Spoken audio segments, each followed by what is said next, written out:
Hi guys, Dr. Apostol here. So welcome to Apostol Dental channel. And I'm here to discuss with you the case of one of the top artists now here in the Philippines, artist from VivaMax, Bermas. Kanyang mga mata. Nung una niyang masilayan si How's Ben. your dad? Si Papa? Para makabili na tayo ng sarili natin pahay sa Kabiyaw. Remove natin. Tapos konting negosyo. I know, but I could just help it. Hindi ko naman nilalahat, sis, pero alam mo yung may mga tao talagang walang respeto. Kawawa naman yung mga eyepiece natin. Ano, tatratuhin na lang nila ng ganun-ganun na lang? Kulang ang buhay niya sa ginawa niya sa amin.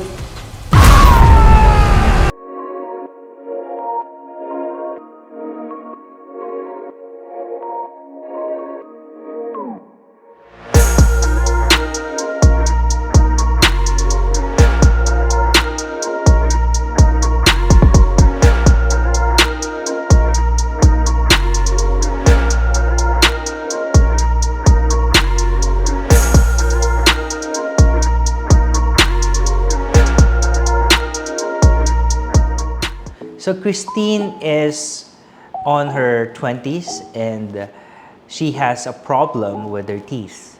Obviously, whenever she smiles and talks, you can see that there's some misaligned or malalignment problem, especially on the front teeth. But sometimes, medyo nadadaya na hindi siya masyadong ganun ka-obvious. But if you look at the teeth on a closer view, you can be able to see that there's a little bit of problem in there. So I'm gonna show you the bigger, closer view of the problem.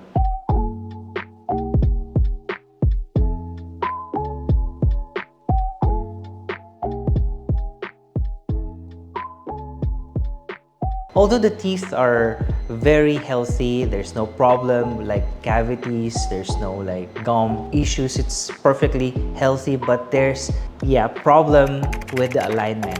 So, syempre, because of the nature of her job, we cannot like implement like an orthodontic treatment. Why? Because it requires time, which she doesn't have that luxury because of the left and right offers. So, medyo tight yung oras niya sa ganon. We do have like aligners naman. We do Invisalign here in my clinic, in my practice. And that's one of the best way to fix the malaligned or misaligned teeth na pwede mo siyang tanggalin anytime if you do have like yung mga shoot nila. Pero, it will take time. We cannot guarantee like kailan matatapos, like a year, two. It really depends. Number 2, we have a conventional orthodontic braces, no? May metal or may ceramic type.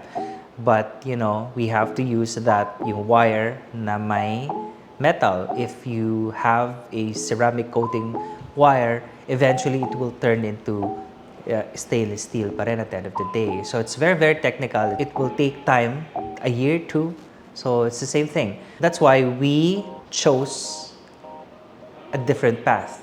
Instead of like boxing the case in an orthodontic treatment, I offered a more faster and more easier approach that could potentially give her that beautiful smile without waiting for a very long procedure. I mean, orthodontic treatment, it will take time, but most of the time it's the best treatment option for some cases, especially if you don't want your teeth to be touched. If you don't want your teeth to be grinded, then orthodontic treatment would always be the best treatment. option. But with her case, I made sure that it will be minimally invasive. I also made sure that I will not compromise the health of the teeth and the health of the gums. So we have decided to come up with a treatment that would be suitable for her case. Okay, so that treatment is veneers. And I used porcelain veneers for her case. Okay, so why porcelain veneers? Porcelain veneers actually is a very, very beautiful and a good versatile material for any restorative case. Okay, especially with veneers. It's durable, it's stain resistant, and can actually mimic the natural structure of the tooth. So the first thing that we did was a direct mock-up using composite.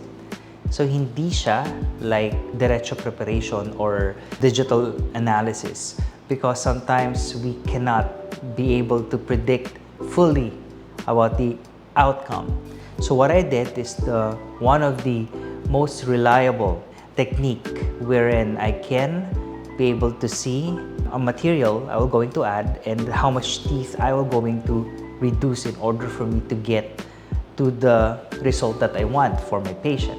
So after getting all the impression, pictures of the composite design, then it's time for the final preparation. During the final preparation, we have to administer anesthesia. How much? Konti lang, a carpule or carpule and a half. We don't need to put a lot of anesthesia just to numb the area. Why do we need to numb the area? Because we have to reduce a tooth substrate, a vital tooth. So sometimes, some patients are very sensitive even with the cold water or air. So that's why, to avoid those problems, we have to administer anesthesia. But the case actually was very, very minimally invasive, except for one tooth, which I reduced a little bit more aggressive, but not to the point of exposing the pulp.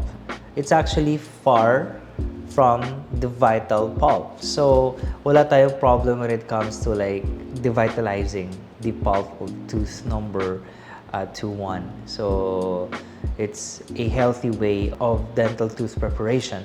And also I implemented IDS. It's immediate dentin sealing. It's actually a good technique from Pascal Manier, one of the pioneer of BRD, or biomimetic restorative dentistry, which I practice in my clinic, and we are more into conservation and preservation of tooth structure. So after final preparation, here comes final impression. We have this bite registration, Facebook registration, in order for us to get everything, all the recordings, and para tuloy-tuloy. It's a system here in the clinic that we implement every single time, especially with veneer, bridge, or crowns. And after that, we send it to my laboratory. So Apostol Dental has our own laboratory, and they copy the design that I made, but they used a more durable material, which in this case I used lithium disilicate. It's a porcelain veneers, and everything from start to finish dito ginagawa sa clinic. So from the idea to the chair to the lab, going back to the chair again. So after finishing everything in the laboratory, we of course need to do Tryin.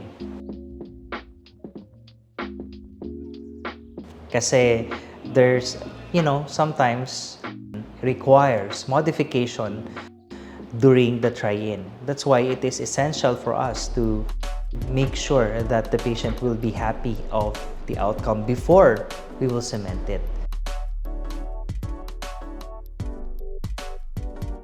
So after trying in, the patient was happy and she said, let's do it, let's cement it permanently. So yeah, we did it.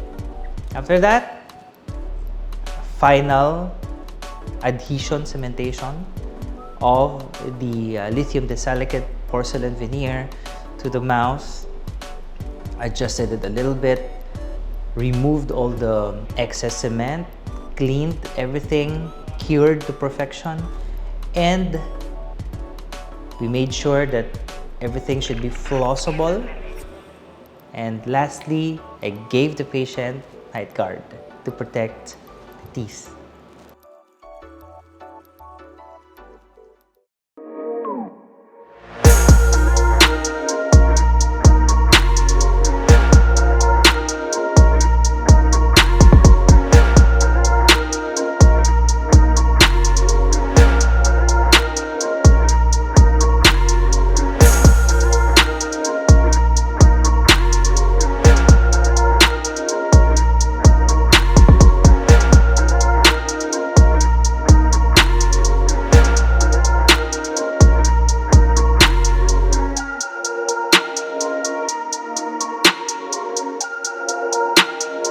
So as you can see here, we did a more translucent on the incisal edge of the ceramics, and it looks very, very natural looking, and you cannot tell if it's natural or ceramics because it blends well. There's a good transition of the color and the smile. And as you can see here, the two front teeth are a little bit bigger and it follows the curvature of the lower lip. You can see on the side that we have eliminated that butterfly-ish appearance of the centrals. We were able to create more balance. Beautiful smile.